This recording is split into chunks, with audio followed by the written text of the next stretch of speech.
দুর্গাপুজোয় ঠাকুর দেখবো বলে এতগুলো পাস কালেক্ট করেছি, কোথা থেকে কিভাবে সেটাই তোমাদেরকে বলবো, চলো।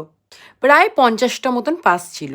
আমি একটা ম্যাগাজিন কিনেছিলাম, দেবী প্রণাম। প্রত্যেকটা পেপারের দোকানে 3টে 4টে করেই থাকে, আর সেটা খুব তাড়াতাড়ি মানে আউট অফ স্টক হয়ে যায়, সোল্ড আউট হয়ে যায়। আর এটা যেহেতু আমি অনেক আগে থেকে বলে রেখেছিলাম, তাই জন্য আমি পেয়েছি। আমিও না ছোটবেলায় একবার সানন্দা থেকে পেয়েছিলাম, আই গেস, যদি খুব ভুল না হয়। তো এইবারে ভাবলাম যে আমি লাইন দিয়ে না দেখে পাস কালেক্ট করি। তো দেখতেই পাচ্ছ বইটার মধ্যে অনেকগুলো গল্পও ছিল, যেগুলো আমি পরে পড়বো। আর একটা পাস আমি কেটে নেওয়ার পরে মনে পড়লো যে একটু ভিডিও করলে তোমাদেরকে দেখালে ভালো হয়। তো দেখতেই পাচ্ছ অনেকগুলো পাস রয়েছে, বাট মেন মেন জায়গাগুলো নেই, জানো তো, খুব কষ্ট লাগছিল। আজকাল চোখে যা আমি ঝাপসা দেখছি গাইস, চশমা পরে বসে পড়েছি আমি পাসগুলো কাটার জন্য। খুব এক্সাইটেড ছিলাম কাটার সময়। তো কাটার পরে আমি নর্থ সাউথ আলাদা করে রেখেছিলাম, বাট পাস তো কালেক্ট করেছি। আমি জানি না দুর্গাপুজোয় ঘুরতে যাবো কিনা, একটা পার্সোনাল সমস্যা। যাক, তোমাদের সাথে শেয়ার করলাম, এটাই অনেক। চলো টাটা, বাই, ভালো থেকো, সুস্থ থেকো।